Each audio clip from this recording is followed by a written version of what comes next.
এরা অযোধ্যা নগরী ত্যাগ করে 14 বছরের জন্য গভীর অন্যের উদ্দেশ্যে রওনা দিচ্ছে।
হঠাৎ তুমি থমকে দাঁড়িয়ে গেল করো সীতা।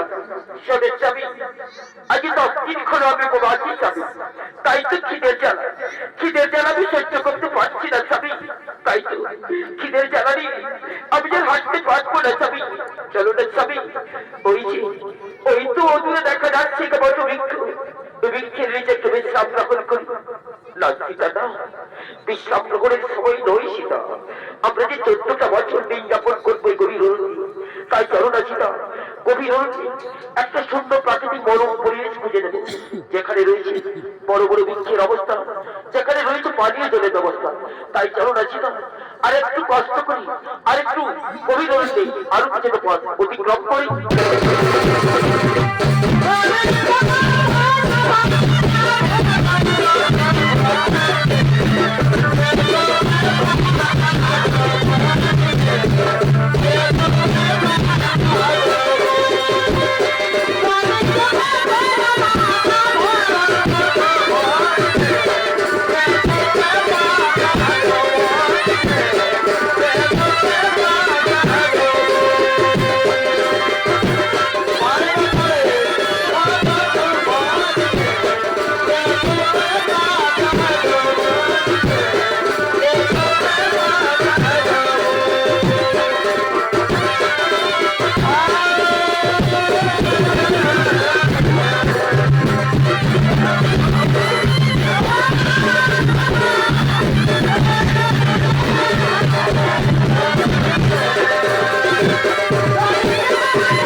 পছন্দ হয় কিনা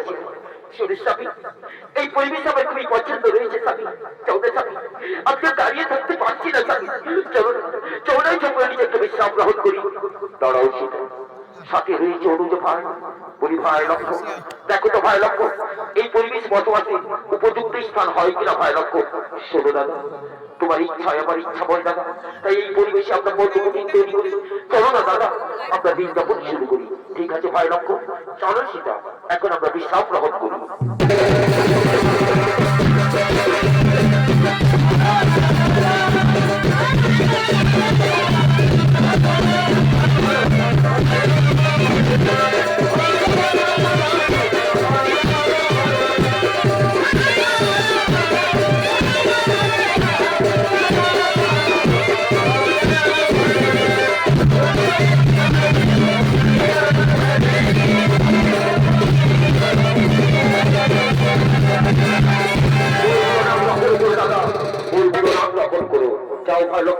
তুমিও পাশে গিয়ে বিশ্রাম গ্রহণ করো।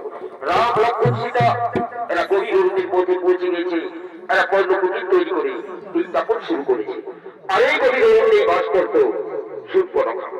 শূর্পণখা রাম লক্ষ্মণের রূপে মুগ্ধ হয়েছে, তাই রাম লক্ষ্মণকে বিবাহ করার বাসনা নিয়ে সুন্দরী নারী মূর্তিরূপ ধারণ করে ছুটে চলেছে রাম লক্ষ্মণের রূপে অনুসরণ করে।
হাতে নিয়ে এসে বরবাদ এই বরবাদটা তোমার গলায় পরিধান করে তুই বাবাই করো তো বিবাহ না জানি না হঠাৎ করো ওই দিনে সম্ভব নয় না।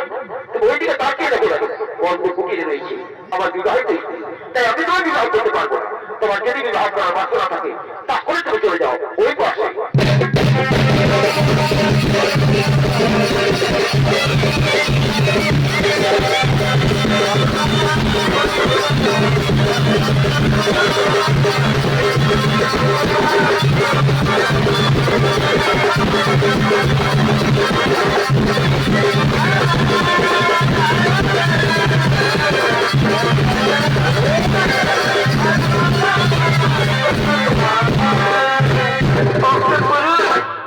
আমি তো তোমার প্রথম দেখায় ভালোবেসে ফেলেছি, তাই তোমার রূপে আমি মুক্ত হয়েছি, তাই তো তোমার কাছে চলে এসেছি একটা প্রস্তাব নিয়ে।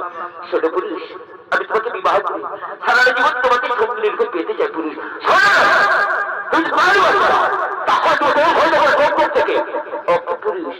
তুমি আমায় তিরস্কার করছো, তুমি আমায় তাড়িয়ে দিচ্ছ। ওকে পুরুষ, তুমি জানো না আমি বিরাট করে বলি, আমি যদি মনে করি তাহলে আমি তো জোর করে করি বিবাহ। তুমি বললে তুমি আবার জোর করে করি বিবাহ, তো তাই আমার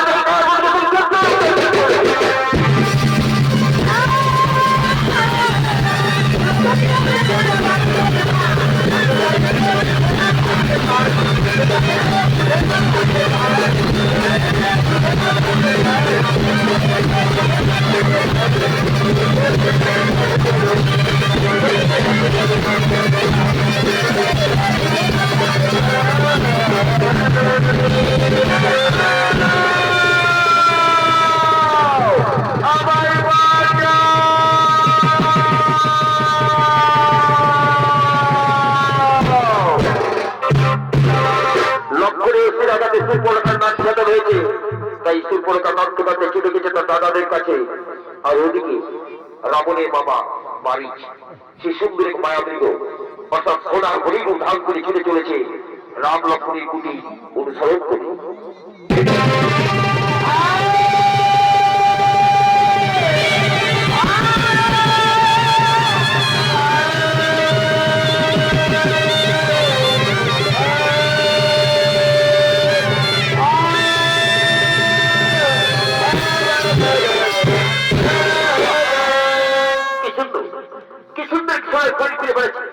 আপনি পল্টুকুটির চারিপাশে যান, এই সুন্দর সোনার ঘড়িটা হাত ছাড়া করা যাবে না।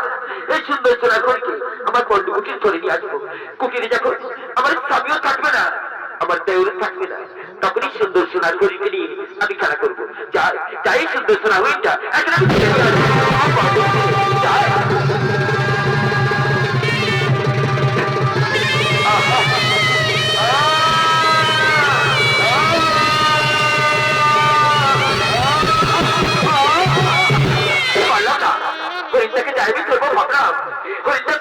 আমার বগলে ফাঁক দিয়ে পালিয়ে গেল। না, এবার আমি ছুটে যাবো, আর ছুটে গিয়ে হইটাকে চাপকে ধরবো। কলমতি কলমতি হইটাকে পালাতে যাবো না। যা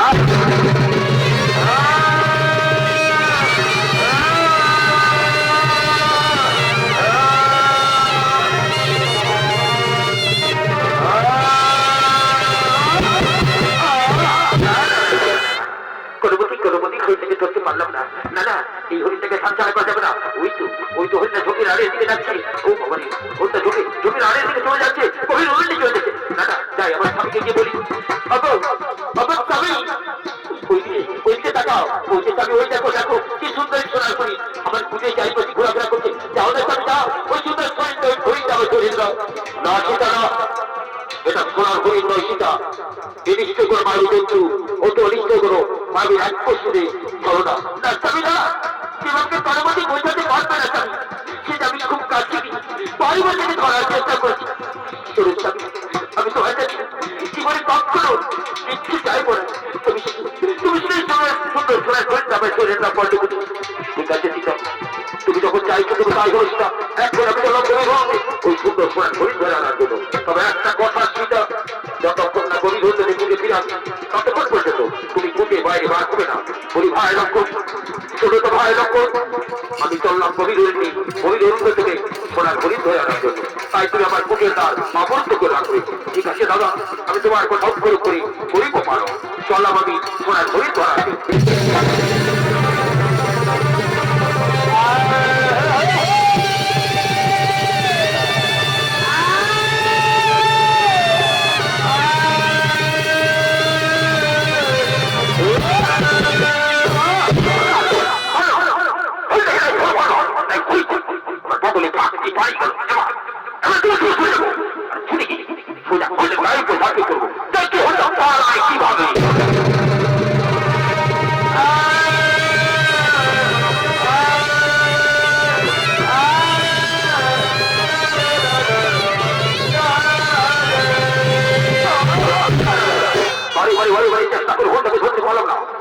সীতা কে বলি, সীতা শুধু সীতা, তুমি আমার রক্ত আমার হাতে তুলে দাও।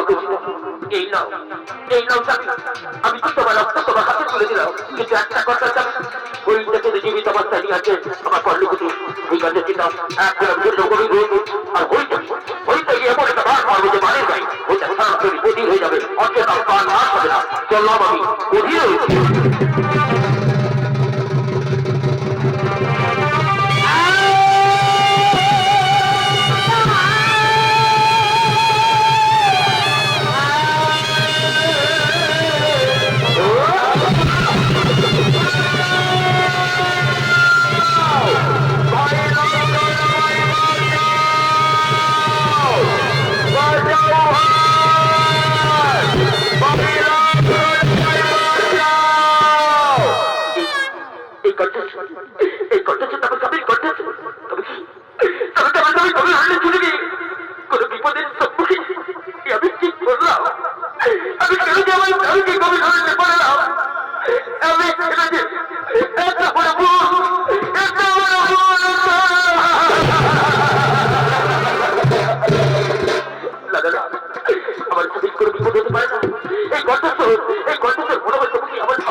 আমার শরীরের প্রতিটি চিরা উপচিরায় শিহরণ যাচ্ছে, আমার অন্তরে রাস্তা টুকরে টুকরে খাচ্ছি আর আমায় বলছি আমার স্বামীর কোনো বিপদ।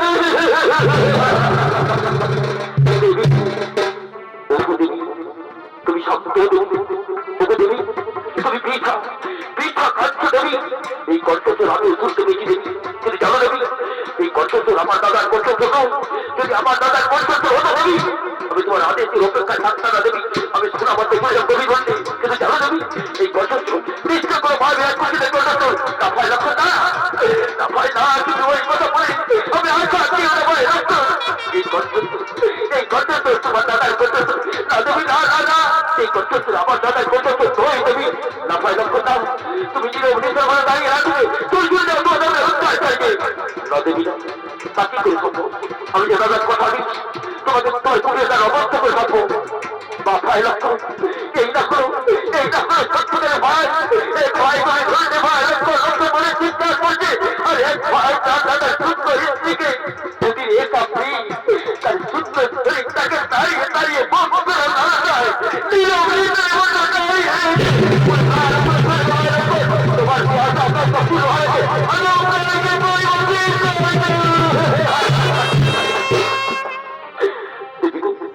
আমি তো নিজেকে শান্তি রাখতে পারছি না দেবী, কিভাবে কেউ ভাষায় শোনালে দেবী আমি নিজেকে স্থির রাখতে পারছি না। আমি এক্ষুনি করে আমাদের উদ্ধার করে গিয়ে তুমি যাওয়ার খবর। আমি তোমার একটা কথা বলে যাই দেবী, তুমি কুটিরের ভিতরে যাও না, তোমার কুটির চারিপাশে আমি একটা গন্ডি রেখা দিয়ে যাচ্ছি।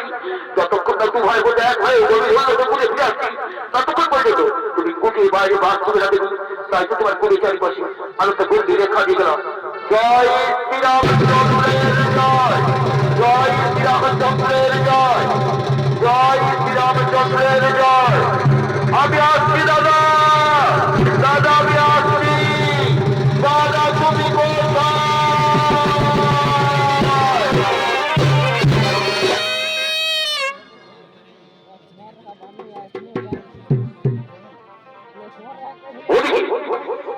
বিপ্রবন্ধ ব্রাহ্মণ রূপ ধারণ করে ছুটে চলেছে এই সময় লঙ্কাধিপতি রাবণ।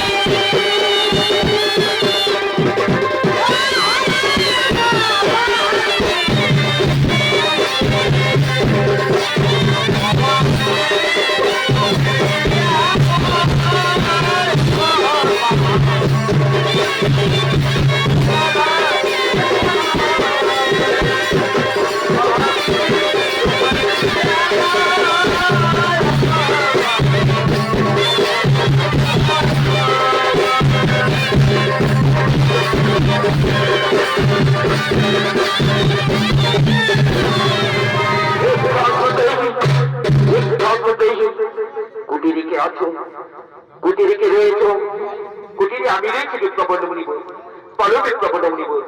শোনো মা, আজ 10 দিন হলো আমি উপবাসী আছি মা, তাই তো তোমার কুটিরে দাঁড়িয়ে এসেছি।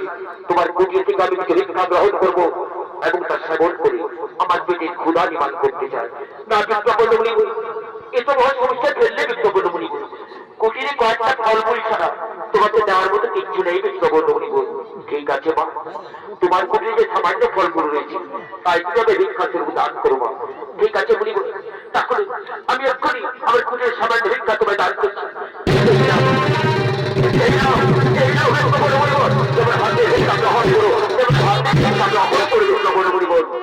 না মা না, ওখান থেকে ভিক্ষা গ্রহণ করতে পারবো না মা। তোমার যদি ভিক্ষা দেওয়া থাকে তাহলে কুটির বাইরে সবাই ভিক্ষা দিয়ে যাও। এই কি করে সম্ভব হয় বিপ্রবন্ধ মুনিব? কুটির আমার স্বামীও নেই, আমার দেওয়ারও নেই, আমি কেমনই কুটির বাইরে বার করে বিপ্রবন্ধ মুনিব। শোনো মা, আমি তো ব্রাহ্মণ সন্তান,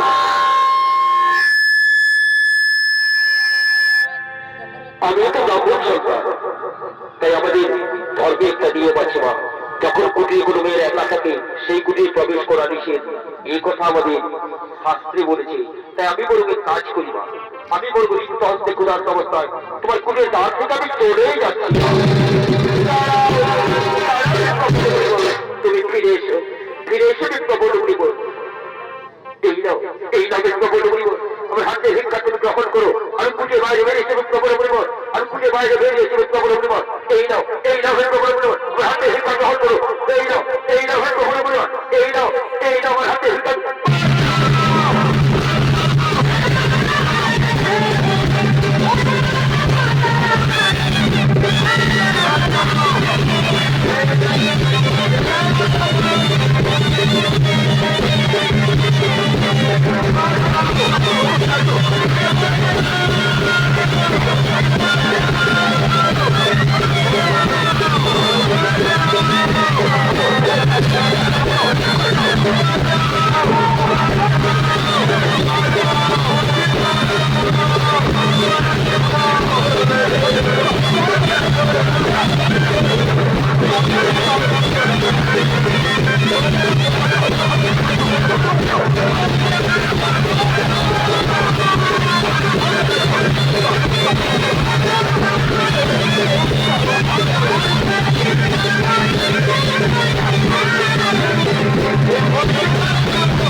আমি যে কিছু জানি না দাদা। তুমি আমার বোন কি বলছি জানো দাদা? আমার বোন বলছি নিশ্চয়ই কোনো মায়ের খুশিতে না আমাদের দেবীকে চিন্তায়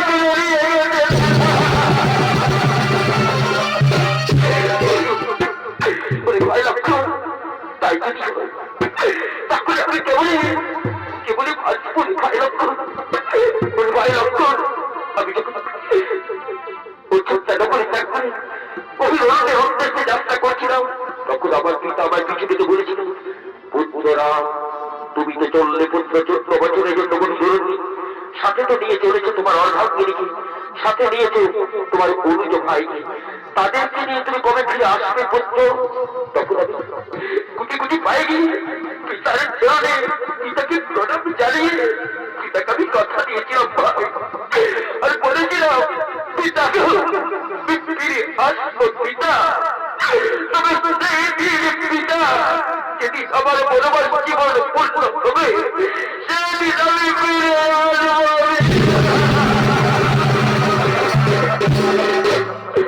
দাদা। এইভাবে যদি আমরা তৈরি করি তাহলে দেবীকে আমরা কেমন কেমন উদ্ধার করবো? তাই চলো না দাদা, আমরা এখন চলে যাবো দেবীর উদ্ধার কাজে।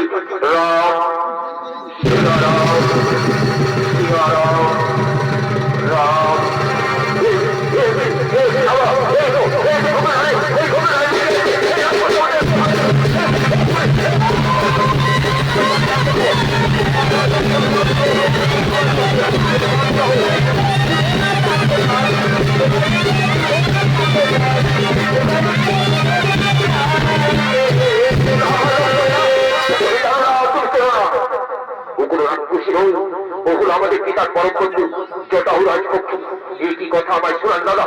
তাহলে চলো দাদা ওই পক্ষীর কাছে ক্ষমা চেয়ে জেনে নেবো কেন সবসময় তোমার নাম জপ করছি। রাম সিয়া রাম সিয়া রাম সিয়া রাম সিয়া রাম সিয়া রাম সিয়া রাম।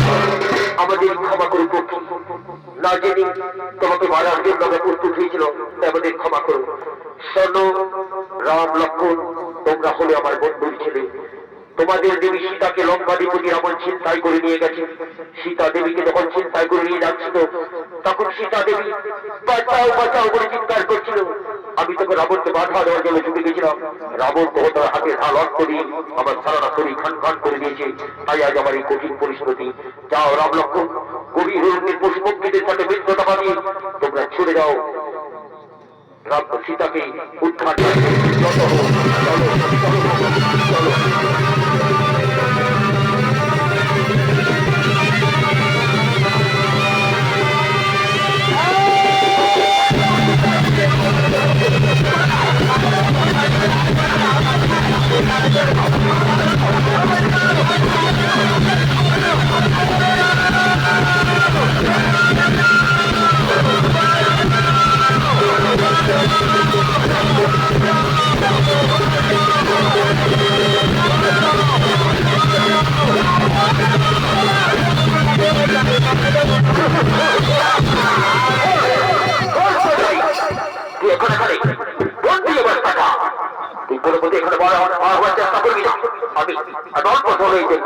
চলো চলো চলো বিশ্রাম করছি।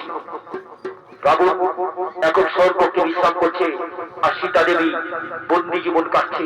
সীতা দেবী বন্দি জীবন কাটতে কাটতে সীতা দেবী বলছে জানি না তুমি বেঁচে আছো কিনা স্বামী, কিন্তু আমি যে অবস্থায় বেঁচে রয়েছি, আমি যে এই বন্দি জীবন আমি জানি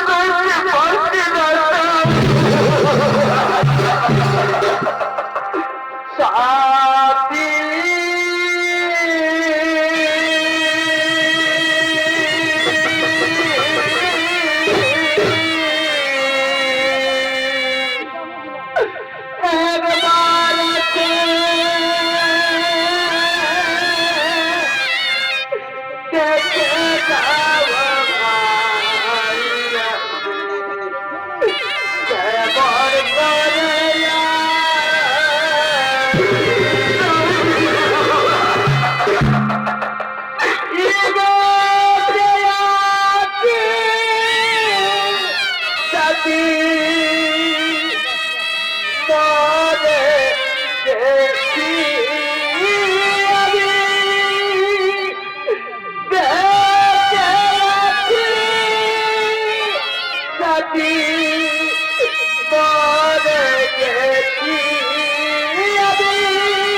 আমি কে বল করে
সীতা দেবী কোথায় আছে, কি অবস্থায় আছে তা দেখার জন্য।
তোমাদের তো আমি চিনতে পারলাম না। আর ছেলে বাবার মাতা বলে ডেকেছো তোমরা, সে তোমাটা যখন তোমার স্বামীর পরম ভক্ত হনুমানের জম্মু মানিয়ে দেবো। না না না, আমি তোমাদের কেমনই বিশ্বাস করবো। এক ছলনায় আমি মনে পাচ্ছি, আরেক ছলনায় কবি অনন্ত থেকে লঙ্কায় খরণ হয়েছে। আমি কিভাবে তোমাদের বিশ্বাস করবো হনুমান জম্মুমান? হনুমান, আমাদের কাছে রয়েছে এই মালা, এই মালা করে তুমি হাতে নিয়ে বুঝতে পারবে যে আমরা তোমার স্বামীর পরম ভক্ত। এই নাও, কি হনুমান, এই মালা তুমি কোথায় পেলে হনুমান? বলে না হনুমান, বলে না জম্মুমান, বলে না জম্মুমান, এই মালা তুমি কোথায় পেলে? এই মালা তোমার স্বামীর গোনার মালা। বলে না হনুমান, বলে না জম্মুমান, আমার স্বামীর কোথায় কি হতে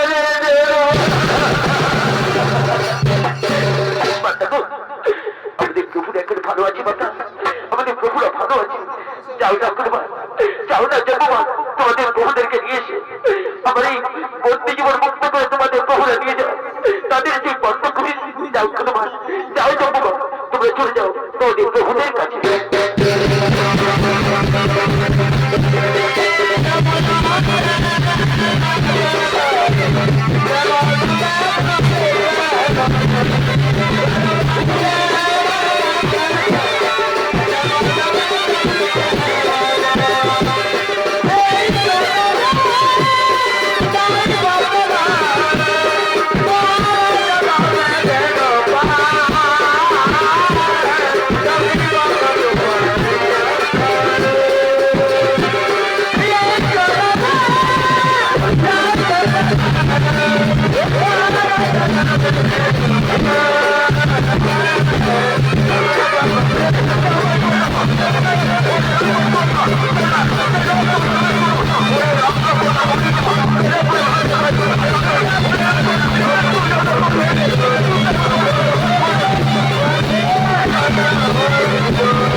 রাম লক্ষ্মণ হনুমানের দুর্বলের দল যুদ্ধে রাবণকে নিহত করেছে এবং সীতা দেবীকে পেয়ে হনুমান জম্মুমান রাম ও লক্ষ্মণ সকলে আনন্দে নৃত্য পরিবেশন করতে লাগছে।